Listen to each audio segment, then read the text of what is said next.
Ideas, by definition, are always fragile. If they were resolved, they wouldn't be ideas.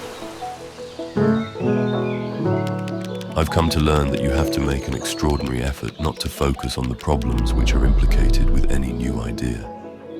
These problems are known, they're quantifiable and understood. But you have to focus on the actual idea, which is partial, tentative, and unproven. If you don't actively suspend your disbelief, if you don't believe there is a solution to the problems, of course you will lose faith in your idea. That is why criticism and focusing on the problems can be so damaging.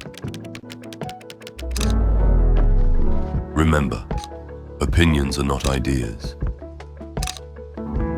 Opinions are not as important as ideas. Opinions are just opinions.